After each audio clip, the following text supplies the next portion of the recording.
পুণ্যবসতি আমরা পুণ্যবসতি পেয়েছি, সরকার আমাদের পুণ্যবসতি দিছে।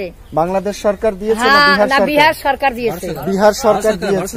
লক্ষ লক্ষ বাঙালি বাংলাদেশের ভিটামাটি ছেড়ে এসে রাতারাতি ভারতের বিভিন্ন প্রান্তে এইভাবে আছে আজও কষ্ট করে। সত্যি যাযাবর জীবন মানুষের, এই সমস্ত দেখে ভীষণ কষ্ট লাগে। নিজের দেশ বাংলাদেশের ভিটামাটি ছেড়ে এই প্রদেশে এসে আবার নতুন করে নিজের জীবিকা নির্বাহন করে, আবার নতুন করে তাদের চাষবাস, নতুন করে আবার তাদের ঘর বাড়ি বানিয়ে কিভাবে কষ্ট করে মানুষ আছে, আপনি এই ভিডিওটি না দেখলে বিশ্বাস করবেন না। আর এত বছর পরে নতুন এসআইআর শুরুতে আবার তারা ভয়ে ভয়ে আছেন, না জানি আবার আমাদের কি হবে, কি বিপদ আমাদের মাথার উপরে চলে আসবে। গ্রাম বিহারের পূর্ণিয়ার লালবালু গ্রামে এখন আমি আছি। এই দেখুন, মনেই হয় না যে এটা বিহার, মনে হয় যেন আমি একটা কোনো বাংলাদেশে আছি। এই দেখুন, পুরো বাংলাদেশি কথাবার্তা, এখানে বাংলাদেশি সমস্ত টোটাল বাঙালি, এখানে টোটাল বাঙালি পাড়া। মনেই হচ্ছে না যে আমি বিহারে আছি, মনে হচ্ছে আমি বাংলাদেশে আছি। টোটাল এখানকার আকাশ বাতাস, জঙ্গল ঝাড়, গরু মোষ যা যা আমি দেখতে পাচ্ছি, টোটাল মনে হয় যেন একটা বাংলাদেশ, ছোটখাটো বাংলাদেশ। টোটাল এখানে টোটালটাই বাঙালি পাড়া। পুণ্যবসতি আমরা পুণ্যবসতি পেয়েছি, সরকার আমাদের পুণ্যবসতি দিছে। বাংলাদেশ সরকার দিয়েছে না বিহার সরকার দিয়েছে? বিহার সরকার দিয়েছে। ভারত সরকার আপনাদের পুণ্যবসতি দিয়েছে। আমাদের বহু যুগ হয়ে গেছে। বহু যুগ। কত বছর ধরে আছেন আপনি এখানে? 1952 পরে। আপনারা কোথায় ছিলেন? মরঙ্গা ক্যাম্পে। মরঙ্গা ক্যাম্পে? হ্যাঁ, মরঙ্গা ক্যাম্পের থেকে আমাদের সরকারের পুণ্যবসতি। মরঙ্গা ক্যাম্পটা কোথায়? এই তো বিহারে পড়ে। হ্যাঁ, ওইখান থেকে আপনারা এসেছেন? হ্যাঁ, ওইখান থেকে আমাদের সরকার টোটাল আপনাদের সরকার এখানে সব ফ্রিতে দিয়েছে? হ্যাঁ, ফ্রিতে সবকিছু দিয়েছে, আমাদের ঘর বাড়ি সব জমি। যখন যে সরকার এসছে তখন সেই সরকার আপনাদের সাহায্য করেছে। এখন দেখছি নতুন রাস্তাও তৈরি হয়েছে, লাইট এসছে, তারপরে কলের টাইম কলের জলও এসছে। এখানে দেখলাম অনেক রকমই সুবিধা দিয়েছে। আমরা সরকার দিতেছে এখন বিহার সরকার, মানে বিহার সরকার তো এখন অনেক উন্নতি করেছে এই গ্রামের উপর। আমি মনেই হয় না যে আমি একটা বিহারে আছি, মনে হচ্ছে যেন আমি কোনো পশ্চিমবঙ্গের কোনো গ্রামে আছি, না হলে বাংলাদেশে আছি। এখানকার কথাবার্তা, এনাদের চাল চলন টোটালটাই বাংলাদেশি, টোটালটাই বাংলাদেশি। এই দেখুন, মনেই হয় না যে একটা বিহারের পূর্ণিয়া গ্রাম। কেউ বলে আপনারা হিন্দিও তো বলতে পারেন? পারি তো। পুরো হিন্দি পারেন? হিন্দিতে মানে হিন্দিটাও পুরো জানে? ও, হিন্দি লেখাপড়া সব। এখানে হিন্দি বাংলা কোনো সাবজেক্ট নেই? এই পূর্ণিয়াতে প্রচুর বাঙালি, তার মানে কয়েক লক্ষ বাঙালি এখানে আছে। বাহ, দেখুন, আমরা জানি যে কলকাতায় নাকি প্রচুর বিহারি। কলকাতার লোকেরা, পশ্চিমবঙ্গ লোকেরা অনেক অনেক কথা বলে যে পশ্চিমবঙ্গে নাকি বিহার ভরে গেছে বিহারিরা, কিন্তু এই পূর্ণিয়ায় আসলে দেখা যায় যে কত বাঙালি। বলতে গেলে এটা একটা মানে ছোট বাংলাদেশ, মিনি বাংলাদেশ বলা যায় এটাকে, তাই তো? ঠাকুমা, আপনি কত বছর হয়েছে এখানে এসেছেন? কত বছর হবে? অনেকবার। এখানেই বিয়ে হয়েছে আপনার? তার মানে দেখুন, এখানেই ঠাকুমার এখানেই বিয়ে হয়েছে। ঠাকুমার বয়স কম করে এখন 75-80 বছর তো হবেই। দেখুন, বাংলাদেশ পুরো চাল চলন আদব কায়দা সব বাংলাদেশের মতন, দেখেছেন? তাহলে দেখুন, মনেই হয় না যে আমি এখন বিহারে আছি।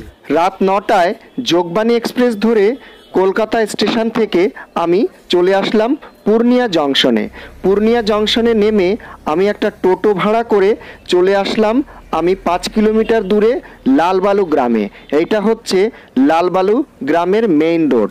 এই রোড থেকেই এই সোজা চলে যাচ্ছে শিলিগুড়ি জংশন, আর এইটা হচ্ছে লালবালু গ্রামে ঢোকার মেইন রাস্তা। টেম্পু থেকে নেমেই আমি প্রথমে চায়ের দোকানে লস্যি কিনতে গেলাম। এই দেখুন, বিহারের লস্যি খুবই সুস্বাদু। এখানে খাঁটি গরু ও মোষের দুধের লস্যি পাওয়া যায়। এই দোকানের লস্যি খুবই ফেমাস। পূর্ণিয়াতে লালবালুতে নামার পরেই আমি এক গ্লাস লস্যি নিয়ে নিলাম এই দোকান থেকে। খুবই পুরনো দোকান, এখানকার লস্যি ফেমাস লস্যি। वाह, वेरी टेस्टी, बहुत टेस्टी है यहाँ का लस्सी।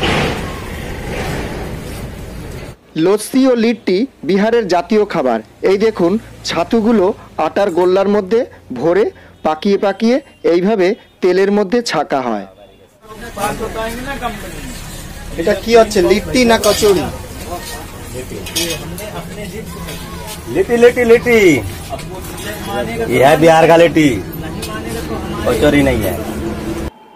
বাহ, খুবই সুস্বাদু ও পুষ্টিকর খাদ্য এখানকার লিট্টি ও লস্যি। এবার আমি লিট্টি ও লস্যি খেয়ে লালবালু গ্রামের দিকে আমি রওনা হচ্ছি। গ্রামে ঢোকার বাদিকেই পড়বে আপনার এই হচ্ছে দুর্গা মন্দিরটি। এখানে খুব জাঁকজমকভাবে দুর্গা পুজো হয়। আর এই হচ্ছে গ্রামের রাস্তা। আর ডান দিকের রাস্তাতেই পড়বে এই বিদ্যালয়টি। গ্রামের লোক এবং গ্রামের আশেপাশে এই বিদ্যালয়তে সবাই পড়াশুনো করেছে। দেখুন, এখানকার বিদ্যালয়গুলি সবই একই ডিজাইনের, একই মাপের। সমস্ত বিহারে আগের তুলনায় এখন পড়াশোনার গুণগত মান খুবই উন্নত হয়েছে। আর একটু রাস্তা দিয়ে হেঁটে যেতেই দেখলাম এই যে রেশন দোকান। দূর দূরান্ত থেকে এখানে রেশন নিয়ে যায় মহিলারা। দেখুন কিভাবে মাথায় করে গমের বস্তা, চালের বস্তা কিভাবে তুলে নিয়ে যাচ্ছে। यहाँ रेशन कैसे दिया जाता है? कौन सा काला कार्ड? और ये काला कार्ड से राशन दिया जाता है। গ্রামে অন্যান্য ফসল উৎপাদন হয়, তবে প্রধান কৃষি ধান। গ্রামের মহিলারা খুবই কর্মঠ হয়। এই দেখুন কিভাবে ধান নিড়ানো হচ্ছে। দেখুন চারিদিকে ধান আর ধান, শুধু ধান।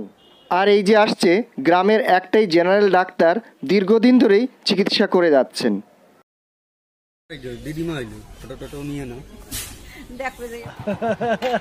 এগুলো কই নিয়ে যাও? এই তো চৌকে। কি হবে এগুলো দিয়ে? কি হবে, রান্না হবে। ওইগুলো রান্না করার জন্য নিয়ে যাচ্ছ? এখন এইসব দিয়ে রান্না হয়? একদম হয়।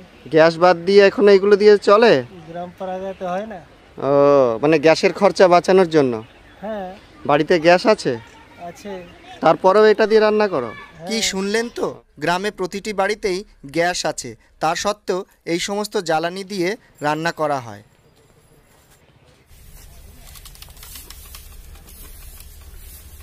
প্রথমে গ্রাম বসার পরে আমারই জন্ম হয়েছে। ও, আপনার জন্ম হয়েছে? ভাই দেখুন, গ্রাম বসার পরে এনার জন্ম হয়েছে। এখানকার যত বাঙালিরা আছে, বাংলাদেশের লোকেরা আছে, সবই এখানে বরিশালের। 110টা আছে এখন। আগে কত ছিল? 38টা। 38টা পরিবার ছিল। আপনি তা বলতে পারেন যে এখানে পূর্ণিয়াতে কত পার্সেন্ট বাঙালি আছে?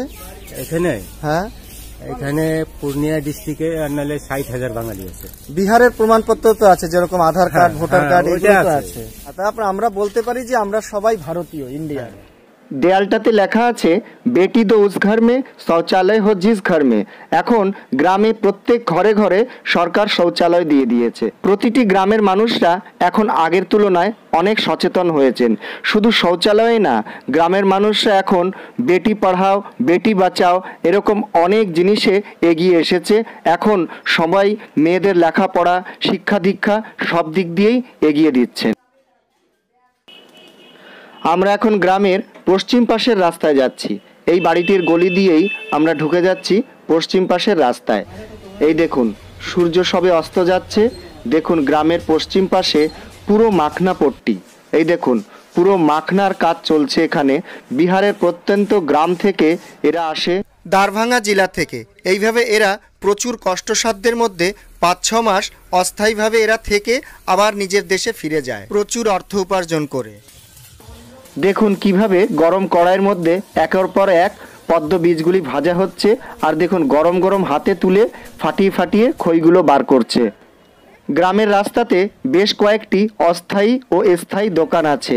এইসব মাখনা ব্যবসায়ীরা যতদিন থাকে ততদিন এদের খুব ভালো ব্যবসা চলে। গ্রামে একটা মুদি দোকান আছে। এই মুদি দোকান থেকে এই সমস্ত মাখনাওয়ালিরা যারা আছে, ছোট ছোট বাচ্চারা এখান থেকে লজেন্স, বিস্কুট আরো অন্যান্য জিনিস কিনে খায়। এই দেখুন, আমি শুভজিতের সাথে এখন কথা বলছি। আর পড়াশুনো করছে, বিসিএ পড়াশুনো করছে, প্লাস বাড়িতে দোকানও চালায়। আবার খুব স্টাইলিশ বয়, টিকটক বয়। ওনার বাবা ডক্টর, গ্রামের একজন ভালো ডক্টর।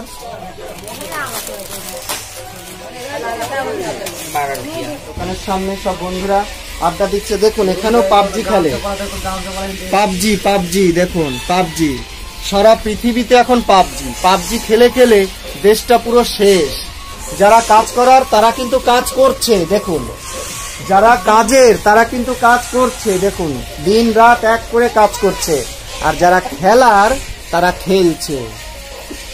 যারা খেলার তারা খেলছে, আর যে দোকানে বসার সে দোকানেও বসছে। এই দেখুন, এখন এই বাঙালি উদ্বাস্তুরা সবাই ভারতীয়, কারণ ভারতীয় তাদের সমস্ত নথিপত্র আছে এবং প্রমাণপত্র আছে, এবং বিহার প্রদেশে এরা হেসে খেলে শান্তিতে জীবনযাপন করছে। তবে এদেরকেও বহিরাগত বলে না, এদের সাথে কোনো রকম কোনো লড়াই ঝগড়াও হয় না।